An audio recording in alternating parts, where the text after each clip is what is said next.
नमस्कार, स्वागत है आप सभी का। मैं हूं आपके साथ मनु तेवतिया। शुरुआत करते हैं बुलेटिन की कानपुर से। यहां भगवान की आस्था के नाम पर समाधि लेने का सनसनीखेज मामला सामने आया है। अंधविश्वास और आस्था के बीच फंसी एक महिला ने खुद के साथ क्या किया है वो आपको इस रिपोर्ट में दिखाते हैं। उस पर महादेव से मिलने की सनक सवार थी। वो भगवान शिव की भक्ति में लीन थी। वर्षों से कर रही थी भगवान शिव की आराधना। अंधविश्वास और आस्था की पराकाष्ठा। आस्था और अंधविश्वास के बीच बेहद महीन रेखा होती है। पता ही नहीं चलता कि आस्था कब अंधविश्वास में तब्दील हो गई। मामला कानपुर का है, जहां एक महिला भगवान शिव की भक्ति में ऐसी लीन हुई कि उसने अपनी जान की बाजी लगा दी। अंधविश्वास की पराकाष्ठा क्या हो सकती है, वो आज आप इस खबर को देखकर समझ जाएंगे। पूरा मामला लाल कपड़े और हाथों में त्रिशूल लिए झूम रही इस महिला से ही जुड़ा हुआ है। घाटमपुर इलाके के रहने वाली ये महिला भगवान शिव की भक्ति में लीन थी, लेकिन आस्था और अंधविश्वास के बीच की रेखा को इसने पार करते हुए भगवान शिव से मिलने की ठान ली। भगवान शिव से मिलने की चाह में इस महिला ने गाँव में ही जिंदा समाधि ले ली। अंधविश्वास इतना प्रचंड कि ग्रामीणों ने महिला को मना करने के बजाय उसे समाधि दिलवा दी। ये पुलिसकर्मी उस महिला की समाधि को ही खोद रहे हैं, लेकिन समय पे पुलिस प्रशासन ने आके उनको अस्पताल में उनका इलाज हेतु भेज दिया है। सब सुरक्षित हैं, कोई ऐसी बात नहीं है। अंधविश्वास के कारण उनको लोगों का कहना है कि उन्होंने कहा था कि भगवान जी ने सपना दिया है और इसलिए वो ऐसा करने का प्रयास कर रहे हैं। हैरत की बात यह है कि समाधि के दौरान गांव की महिलाएं ढोलक बजाकर भजन कर रही थीं।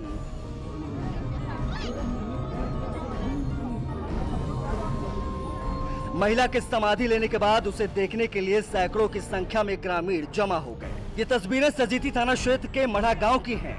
महिला का नाम गयाश्री है। अचरज की बात यह भी जान लीजिए कि इस महिला के परिजन और ग्रामीण गयाश्री को मना करने के बजाय उसका समर्थन कर रहे हैं। उनसे पूछो तो बताते हैं कि महिला को भगवान शिव साक्षात दर्शन देते हैं और भगवान ने ही उसे समाधि लेने के लिए आदेश दिया था। मंत्र लेते लेते शंकर भगवान प्रकट हुए। 5 साल से तपस्या होती रही। कभी 1 महीना का अन्न जल छूट गया, कभी 2 महीना का छूट गया। 2 महीना जवारा बैठ के प्रतिदिन बैठ के देर रात भजन किया। नहीं तो किस बात को लेकर उन्होंने समाधि लिया, कुछ तो बोला होगा? कुछ नहीं, केवल उनकी आवाज़ के बात पर उन्हें आदेश दिया कि अब ऐसा तपस्या करो। तो कितने घंटे के लिए समाधि ली उन्होंने? 48 घंटे। महिला के जिंदा समाधि की खबर सचेती थाना पुलिस को मिली तो हड़कंप मच गया। आनन फानन में मौके पर पहुंची पुलिस ने महिला को समाधि से बाहर निकाला और बेहोशी के हालत में उसे अस्पताल में भर्ती कराया, जहां उसका इलाज चल रहा है। कानपुर से न्यूज़ 18 के लिए श्याम तिवारी की रिपोर्ट। दिल्ली से खबर है, यहां मंगोलपुरी इलाके में बजरंग दल के कार्यकर्ता की चाकू घोंपकर हत्या कर दी गई है। मृतक की पहचान रिंकू शर्मा के रूप में हुई है, जिसकी उम्र बताई जा रही है 26 साल। इस बाबत पुलिस ने मामला दर्ज कर 4 आरोपियों को गिरफ्तार कर लिया है। वारदात के बीच इलाके में तनाव बना हुआ है। बताया जाता है कि हमलावरों और मृतक के बीच पहले से विवाद चल रहा था। बहुत ही दुर्भाग्यपूर्ण है कि बार बार एक विशेष समुदाय के लोग हिंदुओं की हत्या कर रहे हैं और दिल्ली के मुख्यमंत्री जब ऐसे निर्मम हत्या की जाती है हिंदुओं की, दलितों की, ब्राह्मणों की, तो उस पर नहीं जाते, उनसे बात नहीं करते, कोई बयान नहीं देते। लेकिन अगर कोई विशेष समुदाय के व्यक्ति का अगर साथ कुछ घटना हो जाए तो तुरंत उसके घर पहुंच जाते हैं। ये किस प्रकार की राजनीति है? राम मंदिर के लिए निधि समर्पण अभियान से जुड़े हुए रिंकू शर्मा जी को मारा गया। जघन्य विभत्स तरीके से उनकी हत्या कर दी गई और ये दिल्ली में कोई पहला इस प्रकार का अपराध नहीं है। ऐसे कब तक होता रहेगा? घरों में घुसकर लड़कों को मार दिया जाएगा। ये सभी अपराधी तुरंत पकड़े भी जाने चाहिए और इनकी सजा केवल फांसी है, केवल सजाए मौत है।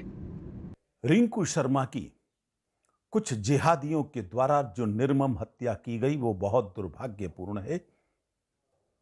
दुर्भाग्यपूर्ण यह भी है कि इस हत्याकांड में कई परिवार शामिल थे, उनकी महिलाएं बच्चे भी शामिल थे। उसके हाथ पकड़कर जिस तरह से चाकुओं से गोंदा गया, वो कोई बर्बर व्यक्ति ही कर सकता है, किसी सभ्य समाज का हिस्सा नहीं कर सकता। 10 तारीख को देर शाम मंगोलपुरी के इलाके में एक वारदात हुई। ये वारदात की शुरुआत एक बर्थडे पार्टी से हुई, जिसमें कुछ लड़के इकट्ठा हुए थे। उस बर्थडे पार्टी में इन लड़कों के बीच में एक रेस्टोरेंट को लेकर झगड़े की शुरुआत हुई और वो झगड़ा बढ़ के घर तक पहुंच गया। तो उस झगड़े के दौरान एक रिंकू नाम के लड़के की, जिसकी उम्र 25 साल थी, उसकी चाकू लगने के कारण डेथ हुई है।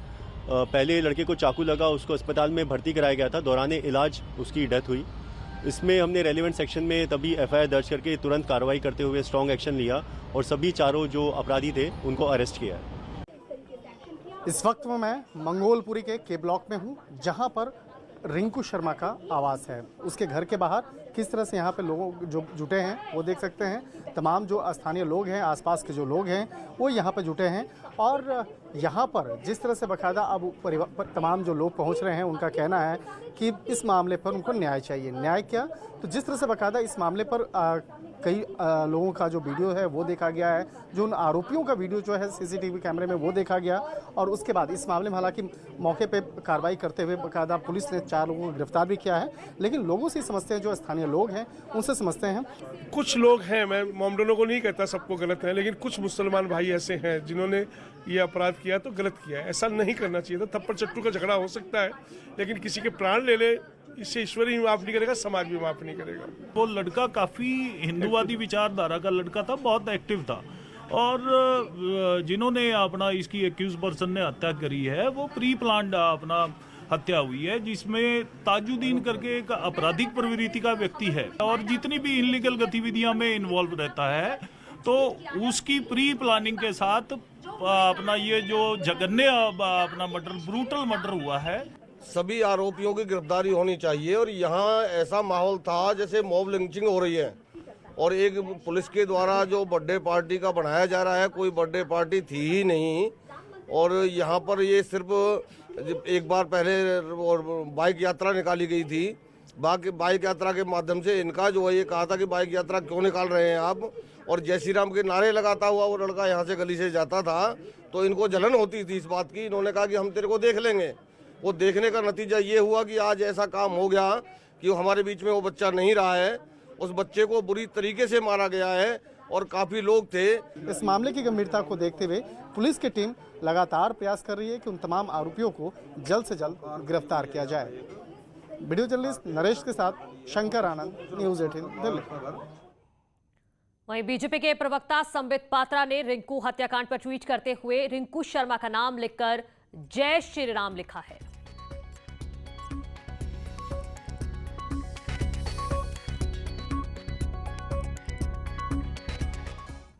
आगे बढ़ते हैं। जौनपुर से बड़ी खबर आ रही है। पुलिस कस्टडी में युवक की मौत मामले में बड़ा बवाल हुआ है। घटना से आक्रोशित परिजनों और ग्रामीणों ने थाने का घेराव करते हुए पथराव किया है। इसमें कई पुलिसकर्मी के घायल होने की खबर आ रही है। चक्का जाम के दौरान पुलिस पर पथराव हुआ है। इंस्पेक्टर संतोष श्रीवास्तव समेत 4 पुलिसकर्मियों को चोटें लगी हैं। तो ये बड़ी खबर हम आपको बता रहे हैं जौनपुर से, जहां पुलिस कस्टडी में एक युवक की मौत हो जाती है और उसके बाद ये खबर आई है कि पुलिस वहां पर पहुंचती है, लेकिन पुलिस पर पथराव किया गया है। पुलिस पर एक तरह से हमला किया गया है, जिसमें कई पुलिसकर्मी घायल हो गए हैं। तो जौनपुर से बड़ी खबर है। लगातार हम आपको बता रहे हैं कि जौनपुर में जिस तरह से एक पुलिस कस्टडी में एक लड़के की मौत हो जाती है और उसके बाद ग्रामीणों का गुस्सा इस कदर वहां पर फूटा है कि उन्होंने पुलिस वालों पर ही पथराव कर दिया है, उन पर हमला कर दिया है और जानलेवा हमला इस कदर किया गया है कि 4 पुलिसकर्मी यहां पर घायल हो गए हैं। रायबरेली हाईवे रोड पर जाम लगाया था, उसी को खुलवाने पुलिस वहां पहुंचती है, लेकिन इस कदर गुस्सा था इन ग्रामीणों में कि उन्होंने पुलिस पर ही पथराव कर दिया, उनके साथ मारपीट की गई है, जिसकी वजह से 4 पुलिसकर्मी, इंस्पेक्टर समेत 4 पुलिसकर्मी यहां पर घायल हो गए हैं। तस्वीरें भी हम आपको एक्सक्लूसिव में दिखा रहे हैं इस पूरी वारदात की और हमारे सहयोगी मनोज हमारे साथ जुड़ गए हैं। मनोज, बताइए जरा डिटेल में क्या क्या हुआ है। देखिए, ये पूरा मामला जो है ये पुलिस कस्टडी में जो अभियुक्त है लूट का, बूथ की जो मौत हो गई है उसको लेकर सारा ये बवाल हुआ है। हाईवे रोड को परिजनों ने ग्रामीणों में जाम किया है। पुलिस समझाने के लिए पहुंची तो उनके ऊपर पथराव कर दिया है, आपस लाठीचार्ज भी हुआ है। हालांकि समय रहते जिलाधिकारी और एसपी राजकिरण नैयर पहुंचे हालात को संभाल लिए हैं। अब मौके पर शांति व्यवस्था कायम है। आपको बता दें कि बीती रात में जो है जौनपुर क्राइम ब्रांच टीम ने पुजारी यादव नामक युवक से एक लूट के मामले में उसे उठाया था, घर से ही उठाया था। उसके निशानदेही पर 64,000 रुपए और 15 मोबाइल जो है पुलिस ने बरामद किया था। पुलिस इसके साथ कई अन्य लोगों को भी उठाया था। इसको लेकर बक्सर थाने पर पूछताछ की जा रही थी। जैसा एसपी ने बताया कि इसकी बीती रात में जो है पेट में दर्द होने के चलते जो इसकी हालत ज्यादा बिगड़ गई। पास में प्राइमरी स्वास्थ्य केंद्र को ले जाया गया। वहां से हालत गंभीर होने पर हायर सेंटर जिला अस्पताल पहुंचाया गया, जहां पर चिकित्सक इलाज के दौरान जो है उसको मृत घोषित कर दिए। उसके बाद पुलिस तुरंत जो है आनंद फानंद में डेड बॉडी को कब्जे में लेकर मछली हाउस में रखवा देती है। एहतियातन के तौर पर जो है जौनपुर नगर सर्किल के जो है सभी फोर्स को बुला ली जाती है जिला अस्पताल से लेकर। वहाँ उधर जो है टिकरारा थाना क्षेत्र के पकड़ी चौराहे पर जो बहुत शुक्रिया मनोज, आप इस खबर पर नजर बना के रखिए, आगे भी आपसे अपडेट लेंगे। अमरोहा में अवैध तमंचे